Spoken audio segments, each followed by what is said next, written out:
వేడి వేడి అన్నంలో కొద్దిగా నెయ్యి వేసుకొని మనం పెట్టిన ఈ ఆవకాయ వేసుకొని తింటే టేస్ట్ అద్దరిపోతుంది. ఎప్పుడు తినని వాళ్ళు కూడా ఇంకా తినాలంటారు, అంత టేస్టీగా ఉంటుంది. ఎలా తయారు చేయాలో చూద్దాం. ముందుగా ఇలా మామిడికాయలు తీసుకోవాలి. వీటిలో రకరకాలు ఉంటాయి, ఆచారికాయలు, ఆమ్లెట్ కాయలు అని రకరకాలు ఉంటాయి. నేనైతే ఆచారికాయలు తీసుకున్నాను. ఇలా పచ్చి మామిడికాయలు కొన్ని పుల్లగా ఉంటాయి, కొన్ని తీయగా ఉంటాయి, కొన్ని పుల్లగా ఉన్నాయి తీసుకోవాలి. ఇలా తర్వాత కొద్దిగా ఎల్లిపాయలు దండిగానే పడుతుంది. తర్వాత ఇంగువ వచ్చేసి ఎక్కువ శాతం మేము పచ్చళ్ళల్లోనే వేస్తాము, ఇంకా ఏ దాంట్లో వేయము, ముఖ్యంగా ఆవకాయకి వేస్తాము. తర్వాత కొద్దిగా మెంతులు ఎక్కువ వద్దు, కొద్దిగానే చాలు. కొద్దిగా ఆవాలు కొద్దిగా ఎక్కువ తీసుకున్నాను, 1 కప్పు. తర్వాత కొద్దిగా ఎల్లిపాయలని ఇలా ఒలిచి పక్కన పెట్టుకోవాలి. తర్వాత ఒక ప్యాన్ తీసుకొని కొద్దిగా దోరగా ఈ మెంతులను యాడ్ చేసి దోరగా వేయించుకోవాలి. మరి ఎక్కువ మాడిపోకూడదు, పచ్చి వాసన పోవడానికి. ఎక్కువ మాడిపోతే పచ్చడి అనేది చెడిపోతుంది, బూజు వచ్చేస్తుంది. సో దోరగా వేయించుకోవాలి. ఇలా కొద్దిగా దోరగా వేగితే చాలు. ఇలా వేగిన తర్వాత వీటన్నిటిని ఒక ప్లేట్లో తీసుకొని కొద్దిగా సేపు చల్లార్చుకోవాలి. ఇలా తర్వాత ఇదే ప్యాన్లో కొద్దిగా ఆవాలు కూడా యాడ్ చేస్తున్నాను. యాడ్ చేసి ఇవి లైట్గా హీట్ చేస్తే చాలు. ఇది హై ఫ్లేమ్లో కాదు, కొద్దిగా లో ఫ్లేమ్లో చేసుకోవాలి. ఎందుకంటే ఆవాలు మాడిపోతే రుచి ఉండదు, పచ్చడి అనేది టేస్ట్ అస్సలు బాగుండదు.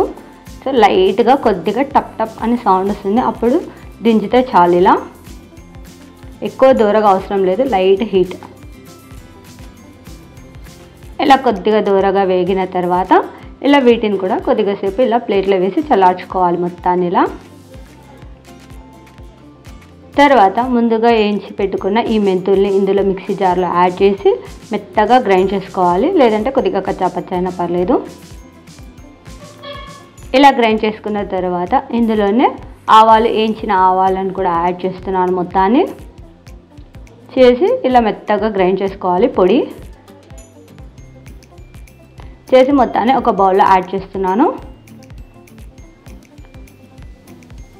తర్వాత ఒక ప్యాన్లో కొద్దిగా జీలకర్రని దోరగా వేయించుకోవాలి. ఇలా ఇవి లైట్గా వేగితేనే చాలు, ఎక్కువ మాడిపోకూడదు, మాడిపోతే టేస్ట్ ఉండదు చట్నీ. సో ఇలా దూరగా వేయించుకొని చల్లార్చుకొని మిక్సీ జార్లో వేసి కొద్దిగానే జీలకర్ర ఇలా మెత్తగా గ్రైండ్ చేసుకోవాలి. తర్వాత ఇందాక మనము గ్రైండ్ చేసుకున్న ఆవు పిండి ఇందులో యాడ్ చేస్తున్నాను. ఇందులోనే కొద్దిగా ఎల్లిపాయలు కూడా యాడ్ చేయాలి. అన్నీ కాదు, ఎల్లిపాయలు కొన్ని యాడ్ చేసి ఇలా మెత్తగా గ్రైండ్ చేసుకొని పక్కన పెట్టుకోవాలి. తర్వాత ఒక ప్యాన్ తీసుకొని కొద్దిగా బుడ్డల నూనె యాడ్ చేస్తున్నాను. చట్నీ బాగుంటుందని చెప్పేసి బుడ్డల నూనె కొద్దిగా ఎక్కువ తీసుకొని ఇలా బాగా కొద్దిగా నూనె కాగనివ్వాలి. ఇది కాగిందో లేదో ఒక జొన్న గిన్నె యాడ్ చేస్తున్నాను ఇందులో. ఇలా పొంగిన తర్వాత ఇందులో కొద్దిగా తాలింపు గింజలు, కొద్దిగా పచ్చిమిర్చి, శనగబాళ్ళు, మినపబాళ్ళు యాడ్ చేస్తున్నాను.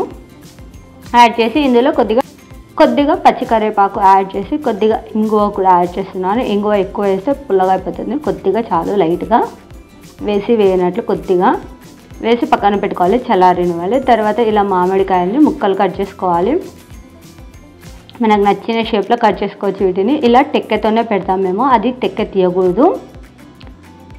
ఇలా టెక్కెతోనే ముక్కలన్నీ కట్ చేసి పెట్టుకోవాలి. చిన్న చిన్న ముక్కలు మనకి ఏ సైజు కావాలంటే ఆ సైజు అన్నీ కట్ చేసుకొని ఆ చుట్టూ ఉన్న గలీజ్ మొత్తం, మట్టి మొత్తం క్లీన్ చేసుకోవాలి నీట్గా. ఇలా క్లీన్ చేసుకొని తడి ఆరిపోయే వరకు కొద్దిగా గాలికి పెట్టి తర్వాత ఇందులో కొద్దిగా పసుపు యాడ్ చేస్తున్నాను. కొద్దిగా పచ్చి నూనె, బుడ్డల నూనె యాడ్ చేస్తున్నాను, ఎందుకంటే ఆ ముక్కలకు చెరుకెక్కడానికి. ఇలా పచ్చి నూనెని యాడ్ చేసి మొత్తానికి ఇలా కలుపుకోవాలి. తర్వాత మామిడికాయ ముక్కలు 1 కప్పులో కొలుచుకోవాలి. 5 కప్పుల మామిడికాయ ముక్కలకు 1 కప్పు ఉప్పు కారం యాడ్ చేసుకోవాలి. పుల్లగా ఉంటే 4కు 1 కప్పు ఉప్పు కారం పడుతుంది. ముందుగా గ్రైండ్ చేసుకున్న ఆవు పిండి, మెంతి పిండిలో ఇలా 1 కప్పు ఉప్పు కారం యాడ్ చేస్తున్నాను. మరీ పుల్లగా ఉంటే కొద్దిగా కారం, ఉప్పు కొద్దిగా తగ్గించుకోండి. కొద్దిగా తీయగా ఉంటే కొద్దిగా ఎక్కువ యాడ్ చేసుకోవాలి. యాడ్ చేసి మొత్తాన్ని ఇలా బాగా మిక్స్ చేసుకోవాలి.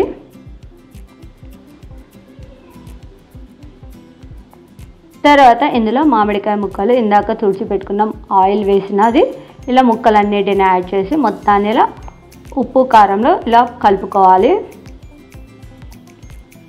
మొత్తానికి ముక్కకు కారం ఉప్పు అనేది బాగా పట్టాలి. ఇలా మొత్తం కలిపిన తర్వాత మనకు నచ్చినప్పుడు తాలింపు వేసుకోవచ్చు. తాలింపు అనేది బాగా చల్లగా ఉండాలి, వేడివేడి అది అస్సలే వేయకూడదు. ఒక 2-3 అవర్స్ పాటు బాగా చల్లగా అయిన తర్వాత ఈ తాలింపు ఇందులో యాడ్ చేసి మొత్తాన్ని ఇలా మిక్స్ చేసుకోవాలి, బాగా కలుపుకోవాలి ముక్కలకు. చూడండి మొత్తాన్ని ఇలా కలిపిన తర్వాత తయారైపోయింది మనకు. ఇది ఇప్పుడే రుచి తెలియదు, ఒక 3 రోజుల పాటు ఊరనివ్వాలి. తర్వాత ఇలా ఊరనివ్వడానికి ఇలా జాడీలో కానీ డబ్బాలో కానీ వేసుకోవాలి. మొత్తాన్ని డబ్బాకి కానీ జాడీకి కానీ మూత పెట్టకూడదు. ఒక బట్ట తీసుకొని దాని మీద కప్పాలి నైట్ అంతా ఇలా, లేదంటే 2 డేస్ పాటు బట్ట కప్పుకోవాలి. చివరిగా మామిడికాయ పచ్చడి తయారైపోయింది. 3 రోజులు ఇలా ఊరిన తర్వాత ఇలా ఉంటుంది మామిడికాయ నిలువ పచ్చడి.